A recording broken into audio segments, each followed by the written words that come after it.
Hello guys, तो कैसे हैं आप सब लोग। और आई होप कि आप सब लोग बहुत बढ़िया होंगे और अपनी लाइफ को बहुत अच्छे से गुजार रहे होंगे।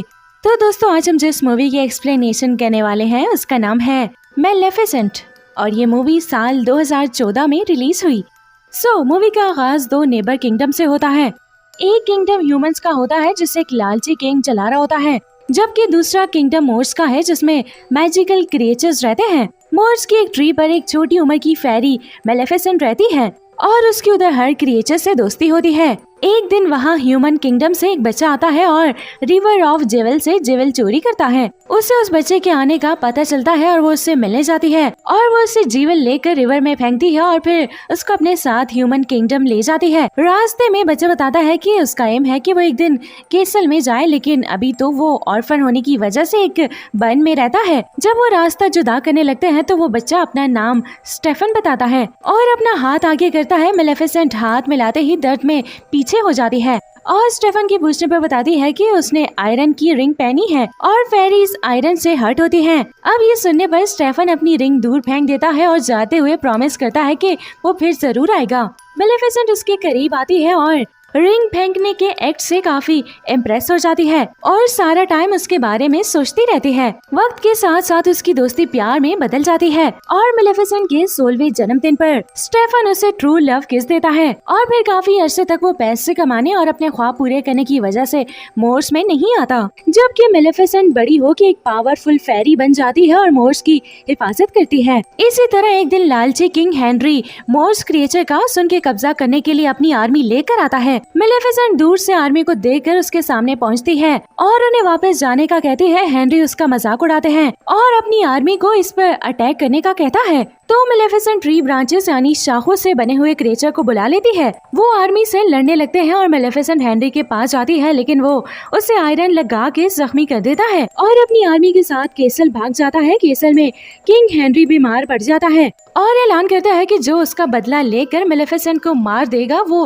किंग और उसकी बेटी का हस्बैंड बन जाएगा। किंग का ख्याल रखते हुए स्टेफन ये सुन लेता है, फिर स्टेफन मैलेफिसेंट से मिलने जाता है और दोनों गुजरे वक्त की यादें याद करते हैं और फिर स्टेफन मैलेफिसेंट को पानी का ग्लास देता है जिसे पीकर मैलेफिसेंट बेहोश हो जाती है। उसके सोने का यकीन करके फिर वो मैलेफिसेंट के विंग्स को देखकर अपनी आयरन चेन्स निकालता है। अगले सीन में हम सुबह होने पर देखते हैं कि मैलेफिसेंट दर्द में उठती है और देखती है कि उसके विंग्स ही नहीं है, वो दर्द में चिल्लाती है। छुपा हुआ स्टेफन उसकी चीखें सुनने के बावजूद विंग्स लेकर कैसल चला जाता है। वो किंग के सामने मैलेफिसेंट के विंग्स पेश करता है और मैलेफिसेंट के मरे होने का दावा करता है, जिस पर किंग उस पर बहुत खुश होता है। उधर मैलेफिसेंट अपने विंग्स न होने की वजह से अब चलने पर मजबूर हो चुकी है। यूं ही चलते हुए उसे एक ह्यूमन कौवे का शिकार करते हुए मिलता है। मैलेफिसेंट उस क्रो को अपने मैजिक से उसे एक ह्यूमन बना देती है। ऐसा होते देखकर वो इंसान भाग जाता है। वो क्रो अपना नाम डीवियल बताता है और मैलेफिसेंट की जान बचाने के बदले में उसका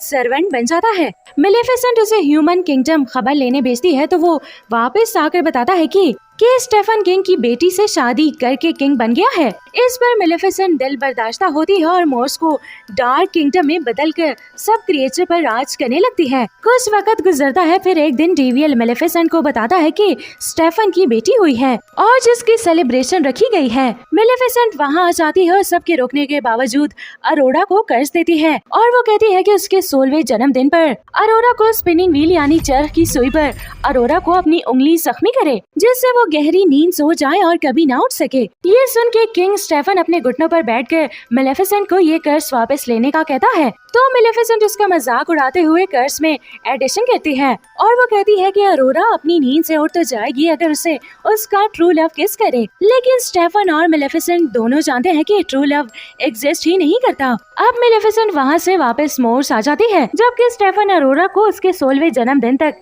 पिक्सीज के साथ फॉरेस्ट के कॉटेज में भेज देता है। पिक्सीज बच्चे के लिए ह्यूमन फॉर्म में आ तो जाती है, लेकिन उन्हें उसका ख्याल रखने का कुछ पता नहीं होता। डीवियल उस कॉटेज को ढूंढ के मैलेफिसेंट को वहां लेकर जाता है और मैलेफिसेंट को अरोरा पसंद नहीं आती। मैलेफिसेंट और डीवियल उसके बचपन से उसके बड़े होने तक उस पर नजर रखते हैं। वक्त गुजरता है और अरोरा बड़ी हो जाती है। वो मोर्स के बारे में बहुत ही क्यूरियस होती है और मैलेफिसेंट की बनाई हुई वॉल के पास खड़ी होती है। जब मैलेफिसेंट वहां आती है तो वो अरोरा को बेहोश करते हुए सोल्जर से लड़ती उन्हें वापस भेज देती है और अरोरा को अपने साथ मोर्स के अंदर ले आती है।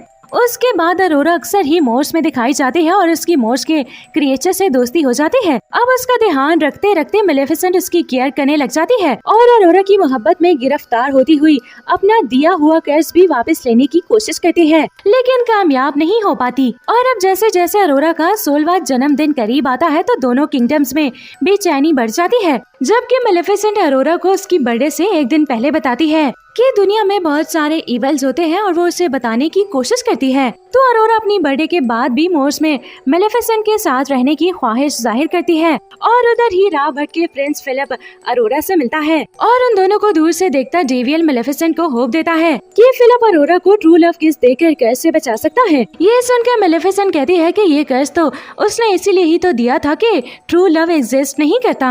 अब सीन अरोरा पर शिफ्ट होता है कि जिसमें अरोरा पिक्सीज को उसके जाने का बताती है। उधर पिक्सीज अरोरा को सारी स्टोरीज बताती है और उसके बाद अरोरा मेलेफिसेंट से मिलके अपने कर्ज के बारे में पूछती है और नाराज होते हुए हॉर्स लेकर कैसल की तरफ निकल जाती है, जबकि मेलेफिसेंट डेवियल को फिलिप को लाने का कहती है। अगले सीन में अरोरा कैसल में जाकर स्टेफन से मिलती है तो स्टेफन अरोरा के पहले आ जाने पर गुस्सा करता है और उसे सेव करने के लिए उसी के रूम में उसे लॉक कर देता है और खुद वो मेलेफिसेंट को पकड़ने की प्लानिंग करने लगता है। अरोरा अपने रूम में बंद दरवाजे पर नॉक करती है और जैसे ही मेड दरवाजा खोलती है तो अरोरा आवाजों का पीछा करते हुए एक जगह पहुंच जाती है और वहां रखे स्पिनिंग व्हील पर अपनी उंगली रखते ही कर्ज के मुताबिक सो जाती है। दूसरी तरफ मेलेफिसेंट को डेवियल बताता है कि कर्ज पूरा हो गया है। फिर मेलेफिसेंट हॉर्स पर फिलिप को क्रिस्टल लेकर जा रही होती है तो दरवाजे पर आयरन ट्रैप देकर डेवियल आगे जाने से मना करता है, लेकिन मेलेफिसेंट ट्रैप्स को पार करती हुई फिलिप को अरोरा के पास ले आती है और फिर अरोरा के रूम में पिक्सीज फिलिप को अरोरा को ट्रू लव किस करने को कहती है। फिलिप पिक्सीज की बात मानते हुए अरोरा को किस करता है, लेकिन अरोरा जागती ही नहीं है और पिक्सीज उसे लेकर रूम के बाहर जाती है। तब मेलेफिसेंट आंखों में आंसू लेकर अरोरा से माफी मांगते हुए उसके फॉरहेड पर किस करती है। और फिर दोस्तों इधर आता है एक मजेदार ट्विस्ट। अरोरा मेलेफिसेंट की ट्रू मदर किस से उठ जाती है।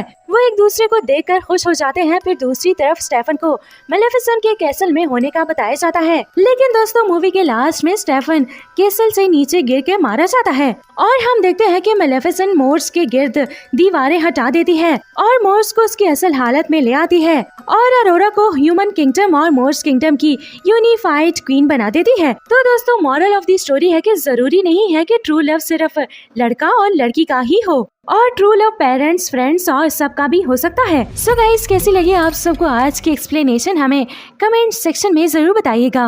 मिलती हूँ आपके साथ एक ऐसे ही इंटरेस्टिंग वीडियो के साथ, तब तक के लिए अपना बहुत ख्याल रखिए। अल्लाह हाफिज।